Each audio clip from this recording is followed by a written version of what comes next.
ربي زدني علما زدني فقها زدني حكما أتبع قولك عملا يبني يجبر ذلك عثرة أمة. قل يا ربي زدني علما.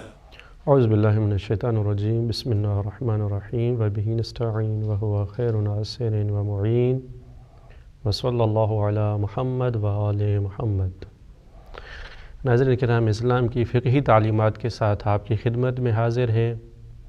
آج نماز واجب کی مختلف اقسام بیان کرنی ہے کہ روزانہ کی نماز کے علاوہ، نماز پنجگان کے علاوہ دوسری نمازیں کون سی ہیں جو انسان پر واجب ہے. لیکن اسی نماز پنجگانہ کے حوالے سے یہ ہے کہ ہر ایک کے لیے وقت معین تھا. نماز فجر کے لیے صبح صادق سے لے کر طلوع شمس تک ہے، سورج نکلنے تک. ظہر اور عصر اور مغرب اور عشاء کا وقت بھی معین تھا. اگر کوئی انسان اپنی واجب نماز کو وقت کے اندر بجا لائے، جو وقت شریعت نے نماز بجا لانے کے لیے معین کیا ہے اور وقت زیادہ ہے، صبح کی نماز 2 رکعت ہے واجب، مستحب پڑھیں 2 رکعت اور 4 رکعت ہے، اس میں کتنے منٹ لگیں گے؟ لیکن شریعت نے اس کے لیے تقریباً 1.25 گھنٹہ 1.5 گھنٹہ ٹائم رکھا ہے کہ فجر صبح صادق سے لے کر سورج نکلنے تک اب اس 1.25 گھنٹے میں یہ 4 رکعت ادا کرنی ہے. ٹائم زیادہ ہے. ظہر اور عصر مغرب اور عشاء کا ٹائم بھی اسی طرح ہے، یعنی وقت وسیع ہے. لیکن اگر کوئی انسان اس وقت میں نماز نہیں پڑھتا، اب چاہے وہ عمدن ایسا کر رہا ہے، جان بوجھ کے کر رہا ہے، یا کسی بھی سبب کی وجہ سے، اگرچہ نماز کے لیے کوئی بھی سبب نہیں بن سکتا کیونکہ نماز ہر حال میں واجب ہے، کوئی بھی عذر نماز کے وجوب کو ختم نہیں کر سکتا. نماز واجب ہے، کسی بھی حال میں ہو انسان جس طرح اس کے لیے ممکن ہو اسی طرح پڑھے، کھڑے ہو کر، بیٹھ کر، لیٹ کر، حتیٰ اشاروں سے. تو نماز ختم نہیں ہوتی، اس کا وجوب ختم نہیں ہوتا. لیکن اگر کسی نے وقت کے اندر نہیں پڑھی تو شریعت نے اسے یہ سہولت دی ہے کہ اگر تم نماز ادا نہیں کر سکے، وقت کے اندر نہیں پڑھ سکے، تو اسے قضا کرو، یعنی وقت کے بعد بھی اسے پڑھو. یہ اتنی عظیم عبادت، اس کا اتنا ثواب تمہارے ہاتھوں سے چلا نہ جائے. اگرچہ وقت کے اندر پڑھنا 2 ثواب، 2 مصلحتیں رکھتا ہے. نماز بھی ہے، وقت کے اندر بھی پڑھی جا رہی ہے، نور علی نور ہے. لیکن وقت کے اندر اگر نہیں پڑھی گئی تو اصل نماز کو پڑھا تو جائے. بہرحال اگر کوئی وقت کے اندر نماز نہیں پڑھ سکا، یعنی ادا نہیں پڑھ سکا، تو اسے قضا پڑھنی چاہیے. کچھ قضا کے مسائل. قضا کے لیے یہ لازمی نہیں ہے کہ انسان فوراً پڑھے، یعنی قضا واجب فوری نہیں ہے. نہیں، جب بھی انسان کو موقع مناسبت ملے، جب بھی فرصت ہو، وہ اپنی قضا نمازوں کو پڑھ لے. لیکن ایسا بھی نہیں کہ انسان اتنی کوتاہی کرے کہ اصلاً ان کو بھلا دے کہ میرے اوپر کوئی قضا بھی ہے. ان کے درمیانی راستہ کو اختیار کرنا چاہیے کہ نہ بالکل فوری واجب ہے، پڑھ لے تو بہت اچھی بات ہے، اور کوتاہی کرنا بھی اس میں جائز نہیں ہے. نماز قضا اسی طرح پڑھنی ہے جس طرح انسان نماز ادا پڑھتا ہے، یعنی کیونکہ یہ قضا وہی نماز ہے، صرف یہ ہے کہ وقت کے اندر نہیں پڑھی جا رہی ہے، وقت کے باہر پڑھی جا رہی ہے. لہٰذا اس کی رکعات، اس کی کیفیت وہی ہے جو ادا نماز کی ہے. یعنی اگر انسان کی فجر کی نماز قضا ہو گئی ہے، وہ وقت کے اندر نہیں پڑھ سکا، تو وقت کے بعد پڑھے گا. وہی 2 رکعت ہے. وہی مرد کے لیے جہر لازمی ہے، آواز سے پڑھنا حمد اور سورہ کا لازمی ہے. جو ادا کے احکام ہیں وہی یہاں پر بھی آئیں گے. تو یہ قضا نماز وہی ادا نماز ہے، صرف وقت کے باہر پڑھی جا رہی ہے. اسی طرح اگر کسی انسان کی کوئی نماز وطن میں قضا ہو گئی ہے، اپنے محلے میں، اپنے شہر میں، تو اب اسے جب قضا وہ پڑھے گا تو اسی طرح پڑھے گا. یعنی ظہر کی نماز اس نے 4 رکعت پڑھنی تھی، اس پر واجب تھا کہ 4 رکعت پڑھے، وہ اپنے وطن میں ہے، لیکن اس سے قضا ہو گئی، نہیں پڑھی، تو اس نے اب یہ جب بھی اس نماز کو پڑھے گا وہی 4 رکعت پڑھے گا، چاہے پھر اپنے شہر میں ہی پڑھے، اپنے محلے میں ہی پڑھے، یا یہ کہ سفر پہ جا کے وہاں سفر کے دوران پڑھنا چاہے. قضا اسی طرح ہے جس طرح ادا تھی.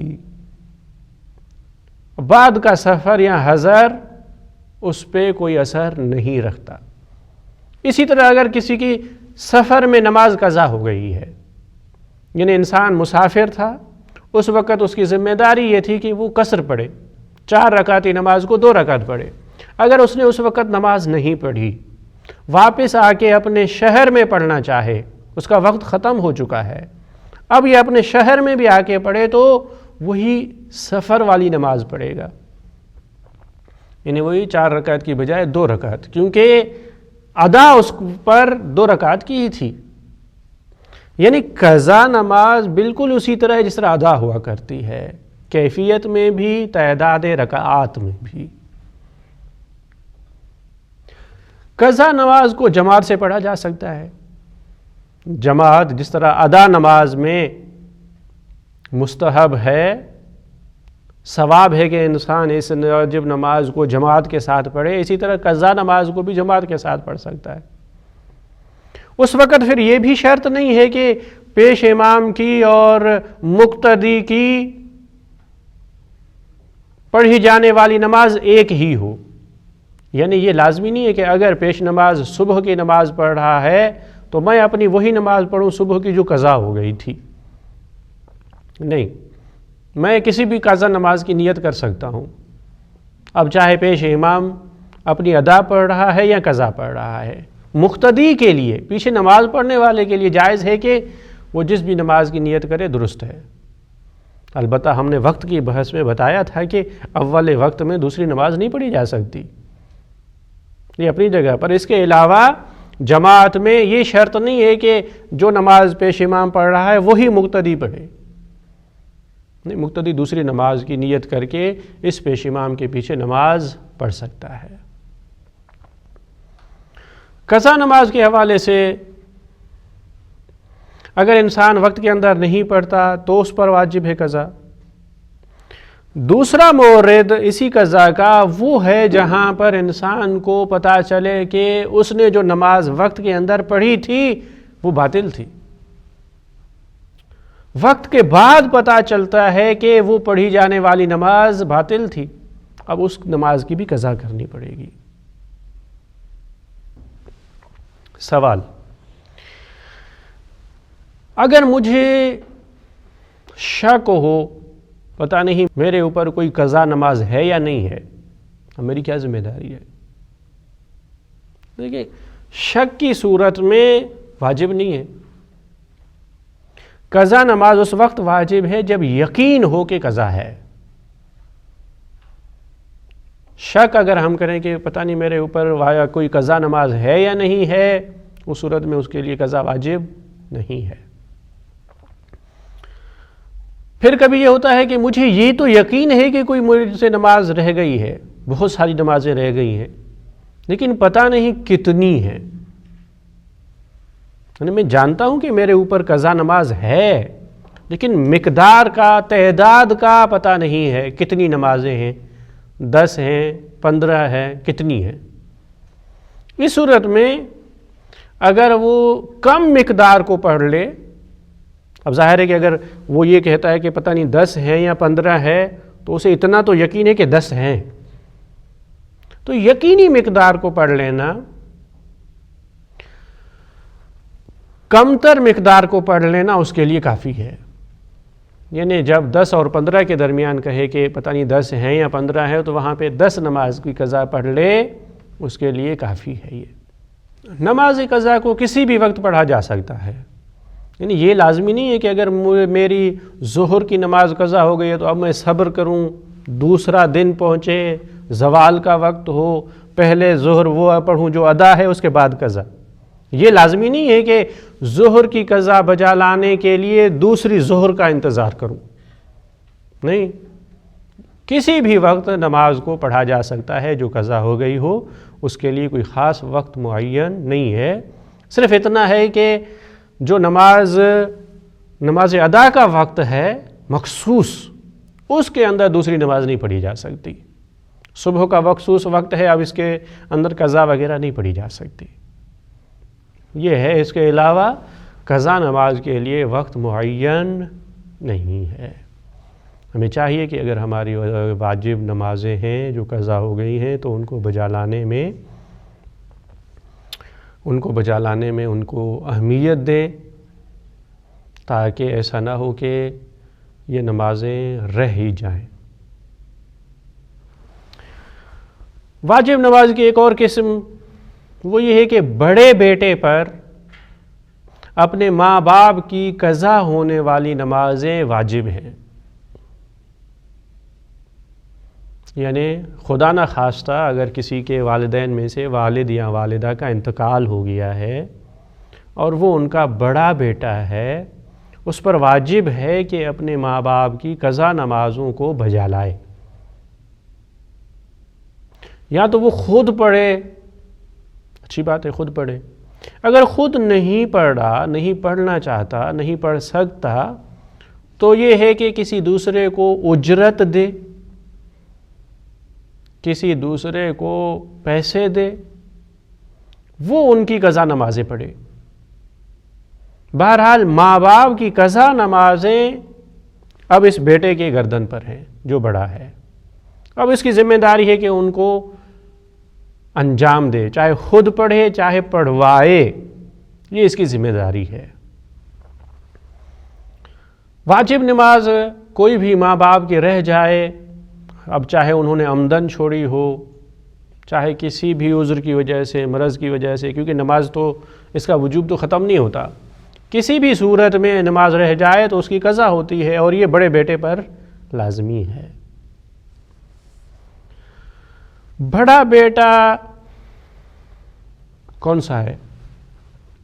کہ جب ہم کہتے ہیں کہ بڑا بیٹا، اس سے لازمی نہیں ہے کہ ماں باپ کی پہلی اولاد بیٹا ہو، یہ نہیں، بڑے بیٹے سے یہ مراد نہیں کہ پہلی اولاد بیٹا ہو، نہیں، ان کا جو بیٹا ہے چاہے جس بھی نمبر پر ہو، اگر کسی ماں باپ کے ہاں، کسی میاں بیوی کے ہاں پہلی اولاد جو ہوتی ہے وہ بیٹی ہے، دوسری بھی بیٹی ہے، تیسرے نمبر پر بیٹا آیا ہے، تو بیٹوں میں یہ اس کا بڑا بیٹا ہے، اب ان کی قضا نمازیں اس بیٹے کی گردن پر ہیں، اگرچہ وہ تیسرے نمبر پر ہے۔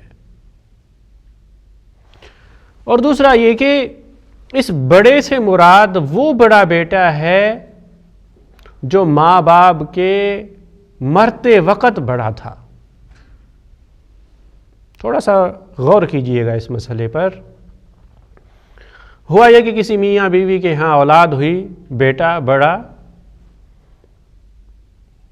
1-2 سال کے بعد خدا نخواستہ اس کا انتقال ہو گیا، اب دوسرے نمبر والا بیٹا ہے۔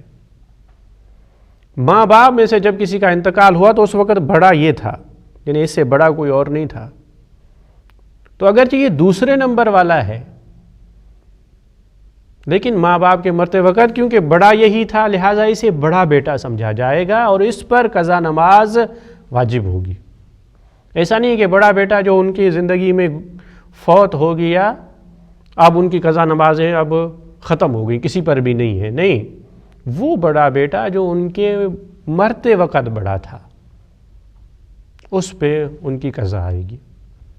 البتہ اگر خود اس بڑے بیٹے کا انتقال ہو جائے، والد کا انتقال ہوا، چند دنوں کے بعد خدا نخواستہ اس کے بڑے بیٹے کا بھی انتقال ہو گیا، جو بڑا تھا اس وقت، اس کا بھی انتقال ہو گیا، اب یہ دوسروں پر واجب نہیں ہے۔ اگرچہ ماں باپ ہیں، ان کا حق بنتا ہے کوئی ان کی طرف سے پڑھے تو بہت اچھی بات ہے، بہت ثواب ہے، لیکن واجب نہیں ہے۔ ماں باپ کی قضا نمازوں کے حوالے سے حکم وہی ہے جو ادا کا ہوا کرتا ہے، بس یہ ہے کہ نیت کرے گا کہ میں اپنے والد یا والدہ کی قضا نماز پڑھ رہا ہوں، وہی ادا کی طرح اگر ان کی نمازیں سفر میں قضا ہوئی ہیں تو یہ بھی اسی طرح پڑھے گا گویا کہ سفر کی نماز پڑھ رہا ہے، ادا اور قضا میں مطابقت ہوگی۔ تعداد میں بھی وہی مسئلہ ہے، مجھے نہیں معلوم میرے ماں باپ کی کتنی نمازیں قضا ہوئی ہیں، جتنوں کا یقین ہو رہا ہے کم از کم جو میں احتمال دے رہا ہوں کہ اتنی ہوئی ہوں گی، اس مقدار پہ پڑھ لینا بھی کفایت کرتا ہے۔ ایک اور مسئلہ جو یہاں پیش آ سکتا ہے وہ یہ کہ اگر بیٹا ماں کی نمازیں پڑھ رہا ہے، اب وہ کیا کرے؟ اس کی ذمہ داری کیا ہے؟ کس طرح پڑھے؟ کیونکہ خواتین کے لیے آپ جانتے ہیں کہ مغرب، عشاء اور فجر کی نماز میں اس وقت بلند آواز سے پڑھنا جائز ہے جب کوئی دوسرا نہ سن رہا ہو، اجنبی نہ سن رہا ہو۔ اب یہ بیٹا کیا کرے؟ کیا آہستہ پڑھے یا اپنی ذمہ داری پہ عمل کرے؟ کیونکہ وہ مرد ہے، بیٹا ہے، لہٰذا اس کے لیے لازمی ہے کہ بلند آواز سے پڑھے۔ اس میں فرماتے ہیں کہ اپنے وظیفے پہ عمل کرے گا، یعنی جو اس کی ذمہ داری ہے فجر نماز ادا کرنے میں، اس کی ذمہ داری یہ ہے کہ وہ آواز سے پڑھے سورہ حمد اور دوسری سورت کو۔ اب یہ اپنے وظیفے پر عمل کرے گا، اگرچہ ماں کی نماز پڑھ رہا ہو لیکن اپنے وظیفے کے مطابق، یعنی کیفیت وہی ہوگی جو اس کے اپنے نماز کی ہوا کرتی ہے۔ اس طرح وہ ماں باپ کی قضا نمازوں کو بجا لائے گا۔ ظاہر ہے ماں باپ کا بہت بڑا حق ہے، خاص طور پر بڑے بیٹے کی گردن پر یہ شریعت نے اس کی ذمہ داری رکھی ہے کہ وہ اس واجب کو بجا لائے۔ البتہ یہاں پر ایک مسئلہ یہ بھی ہے کہ نمازوں میں ترتیب لازمی نہیں ہے، یعنی بیٹے کے لیے لازمی نہیں ہے کہ وہ روزانہ ان کی صبح کی نماز اپنی صبح کی نماز کے ساتھ پڑھے، ظہر کی ظہر کے ساتھ، ایسا لازمی نہیں ہے۔ وہ چاہے تو اسی طرح کر سکتا ہے کہ صرف صبح کی نمازیں پڑھتا رہے، کر سکتا ہے۔ پہلے میں مثلاً ان کی 10 دن کی قضا نمازیں ہیں، پہلے میں 10 دن صبح کی نماز ان کی قضا پڑھ لیتا ہوں، پھر ظہر کی میں کر سکتا ہوں اسی طرح۔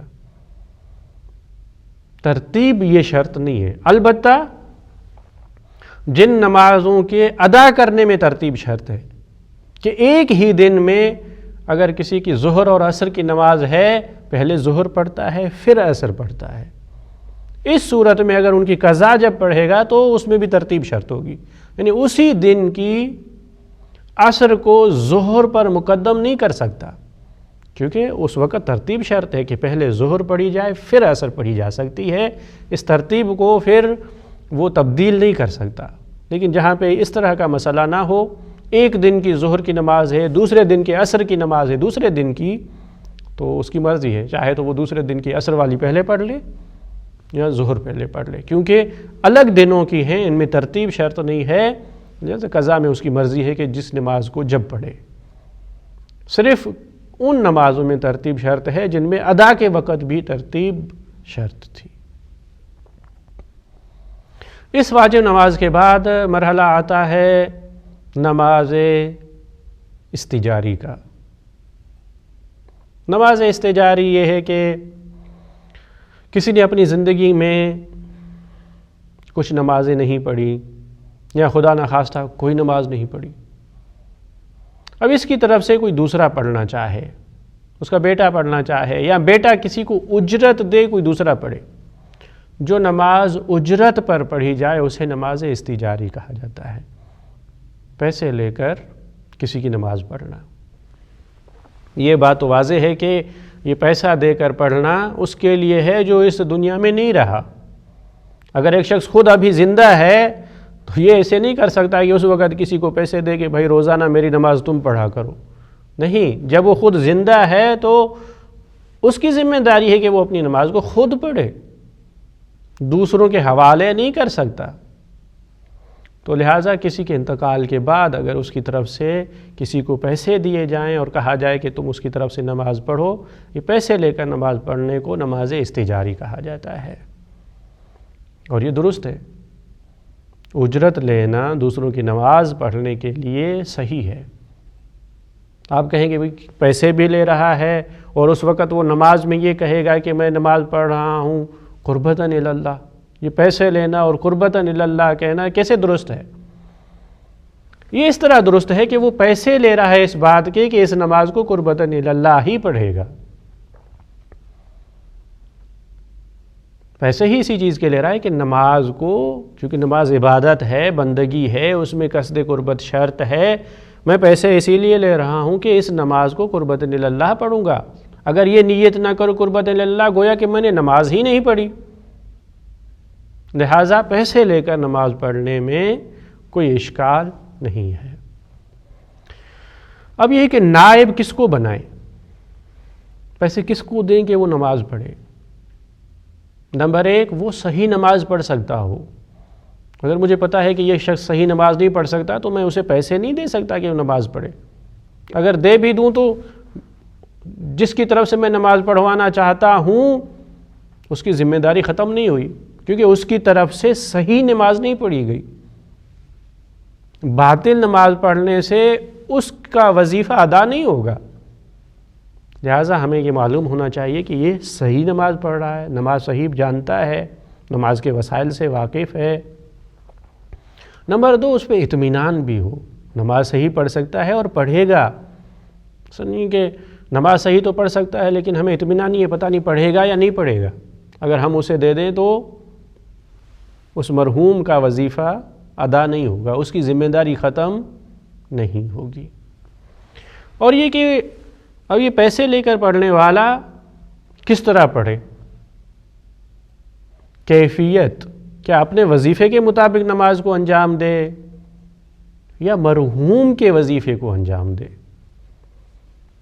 اس کی وضاحت کریں اس طرح، اگر مرحوم کوئی مرد ہے اور یہ جائز ہے کہ ہم نائب بنائیں، اس کے لیے کسی خاتون کو بھی بنایا جا سکتا ہے، یا مرحومہ کوئی خاتون ہے اس کے لیے ہم کسی مرد کو پیسے دیں، اس طرح ہو سکتا ہے۔ نائب اجرت جسے دی جا رہی ہے، جسے کہا جا رہا ہے کہ پیسوں پر نماز پڑھو، وہ مرد بھی ہو سکتا ہے، عورت بھی ہو سکتی ہے، کوئی بھی ہو۔ اب یہ اپنے وظیفے کے مطابق نماز پڑھے گا یا مرحوم اور مرحومہ کے وظیفے کے مطابق؟ یہاں اپنے وظیفے کے مطابق نماز پڑھے گا۔ یعنی اگر وہ خود مرد ہے، اگرچہ نماز مرحومہ کی پڑھ رہا ہے، خاتون کی پڑھ رہا ہے، لیکن اس کے لیے نماز کو بلند پڑھنا اور آہستہ پڑھنے کا وہی حکم ہے جو اس کا اپنا ہے، اپنے وظیفے کے مطابق اس بات پر عمل کرے گا۔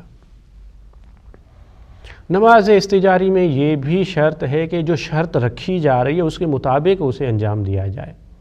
پیسے دینے والوں نے معین کیا ہے کہ آپ نماز صبح کو پڑھیں گے مستحبات کے ساتھ، پہلے اذان کہیں، پھر اقامت کہیں، رکوع میں مثلا 3 مرتبہ سبحان ربی العظیم و بحمدہ کہیں، سجدے میں اتنا کہیں۔ جب اس نے قبول کر لیا ہے تو اس نماز کو اسی طرح پڑھے گا جس طرح شرط کی گئی ہے۔ یا پیسے دینے والوں نے شرط لگائی ہے کہ آپ مرحوم کی 1 سال کی نماز کو 2 مہینوں میں پڑھیں، اس کے لیے لازمی ہے کہ 2 مہینوں کے اندر ہی پڑھے۔ اگر 2 مہینوں کے اندر نہیں پڑھتا وہ اجرت کا مستحق نہیں ہے، اجرت کا حقدار نہیں ہے۔ اسے پیسے دیے گئے تھے اس لیے کہ 1 سال کی نماز کو اس محدود مدت کے دوران انجام دے گا، پڑھے گا، اس کے لیے لازمی کہ اس کے اندر اندر پڑھ لے۔ نماز استجاری کے بعد جو نماز ہے وہ نماز آیات۔ نماز آیات کیا ہے کہ اگر سورج گرہن ہو جائے، چاند گرہن ہو جائے، زلزلہ آ جائے، یا کوئی بھی ایسی نشانی جس سے عام لوگ ڈر جائیں، کالی آندھیاں چلنے لگے، خوفناک آسمانی آواز کوئی ہو، وہ چیز جو عام لوگوں کو ڈرا دے، اکثر لوگوں کو ڈرا دے، یہ کیونکہ خدا کی عظمت کی نشانیاں ہیں یا کیونکہ قیامت کی یاد دلاتی ہیں ان کی نشانیاں ہیں، ان پر خداوند متعال نے نماز کو لازمی قرار دیا ہے۔ اس نماز کو نماز آیات کہتے ہیں کیونکہ ان نشانیوں پر یہ نماز پڑھی جاتی ہے۔ چاند گرہن ہو جائے، سورج گرہن آ جائے، یا زلزلہ ہو، یا کوئی دوسری ایسی چیزیں جس سے عام طور پر انسان ڈر جائیں۔ نماز آیات کا وقت کیا ہے؟ اگر سورج اور چاند گرہن کا مسئلہ ہو تو ان کا وقت ادا کہ جب چاند گرہن یا سورج گرہن شروع ہو رہا ہے، اس شروع ہونے سے اس کے ختم ہونے تک اب چاند گرہن شروع ہوا، اب یہ گرہن اس کا بڑھتا چلا گیا، بڑھتا آدھا گرہن ہوا، پھر آہستہ آہستہ کم ہوتا چلا گیا، ختم ہو گیا۔ اب اس شروع سے لے کر آخر تک یہ نماز آیات کا وقت ہے، سورج گرہن میں اور چاند گرہن میں۔ لیکن کیونکہ دوسری چیزوں میں کوئی وقت نہیں ہوتا، زلزلے کا وقت نہیں ہے کہ یہ زلزلہ کتنے منٹ چلے گا، یا دوسری نشانیاں، تو نماز آیات جو کہ سورج گرہن یا چاند گرہن کی وجہ سے واجب ہو، ان کے شروع اور ختم ہونے کا وقت معین ہے، اس کے اندر اگر کوئی پڑھے تو ادا ہے، اس کے بعد اگر کوئی پڑھے تو قضا ہوگی۔ لیکن کیونکہ دوسری چیزوں میں وقت معین نہیں ہے، اب نہیں پتہ زلزلہ کب آئے گا، جیسے زلزلہ آیا نہیں معلوم کتنے منٹ چلے گا، اگر منٹوں تک چل جائے تو پھر پتہ نہیں کیا حشر ہوگا، چند سیکنڈوں کا زلزلہ کیا تباہی پھیلاتا ہے، اور یہ زیادہ ہو تو لہٰذا ان میں وقت معین نہیں ہے، جب بھی وہ پڑھے گا وہ ادا کہلائے گی، اس میں قضا نہیں ہوتی، ادا ہی ادا ہے۔ یہ نماز آیات ان لوگوں کے لیے ہے جن کے علاقے میں ایسا ہو رہا ہے، چاند گرہن ہو رہا ہے جس ملک میں ہو رہا ہے، زلزلہ جس جگہ آیا ہے، ان کے لیے ہے، دوسرے ملکوں والوں کے لیے، دوسری جگہوں والوں کے لیے یہ نماز نہیں ہے۔ اس نماز کی کیفیت کیا ہے، اسے کس طرح پڑھا جائے؟ نماز آیات 2 رکعت ہے، البتہ اس 2 رکعتوں میں 10 رکوع ہیں، رکعت اول میں 5 رکوع، رکعت دوم میں 5 رکوع، 10 رکوع ہیں، 5 قنوت ہیں۔ کس طرح پڑھنا ہے اسے؟ نیت کرنے کے بعد، اللہ اکبر کہنے کے بعد، اب اس کے 2 طریقے ہیں پڑھنے کے۔ ایک طریقہ تو یہ ہے کہ سورہ حمد پوری پڑھیں، اس کے بعد کوئی دوسری سورت پوری پڑھیں، اللہ اکبر کہہ کے رکوع میں جائیں، یہ پہلا رکوع ہوا، پھر کھڑے ہو جائیں، پھر حمد اور سورہ پورا پڑھیں، قنوت، پھر رکوع، پھر تیسری مرتبہ کھڑے ہو جائیں، حمد اور سورہ پورا پڑھیں، پھر رکوع میں جائیں، چوتھی مرتبہ کھڑے ہو جائیں، حمد اور سورہ پورا پڑھیں، قنوت کے بعد پھر رکوع میں جائیں، پھر کھڑے ہو جائیں، پھر حمد و سورہ پورا پڑھیں، پھر رکوع میں جائیں، 5 رکوع پورے ہو گئے، پھر اللہ اکبر کہہ کے سجدے میں چلے جائیں، 2 سجدوں کے بعد پھر کھڑے ہو جائیں، دوسری رکعت کو بھی اسی پہلی رکعت کی طرح، یعنی 5 رکوع میں 5 سورہ حمد اور 5 کوئی اور سورتیں پڑھیں، یہ ہے مکمل پڑھنا۔ البتہ نماز آیات پڑھنے والے کو یہ بھی اختیار ہے، وہ چاہے کہ دوسری پڑھی جانے والی سورت کو حصے کرے، یعنی پہلی مرتبہ سورہ حمد پوری پڑھے، سورہ حمد کے علاوہ کوئی دوسری سورت کا ایک حصہ پڑھے، فرض کریں قل هو اللہ احد، کیونکہ اس کی 5 آیتیں ہیں لہٰذا اس کی مثال دی جا سکتی ہے۔ پہلی مرتبہ اس نے سورہ حمد پڑھی، اس کے بعد صرف قل هو اللہ کی بسم اللہ الرحمن الرحیم پڑھ دے، کیونکہ بسم اللہ الرحمن الرحیم خود آیت ہے۔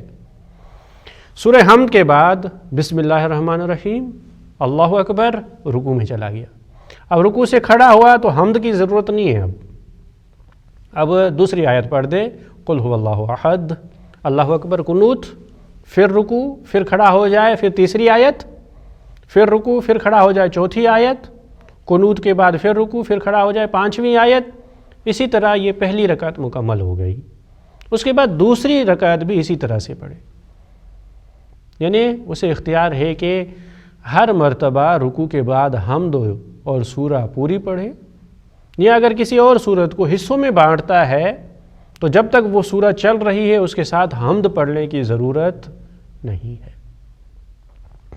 وہ یہ بھی کر سکتا ہے کہ ایک مرتبہ پہلے طریقے پر عمل کرے، دوسری مرتبہ دوسرے طریقے پر، یعنی پہلی رکعت میں 5 مرتبہ حمد پڑھے، 5 مرتبہ پوری سورت پڑھے، دوسری رکعت میں 1 مرتبہ سورہ حمد پڑھے اور کوئی دوسری سورت کو 5 حصوں میں تقسیم کر کے وہ پڑھے، یہ اس کے اختیار میں ہے۔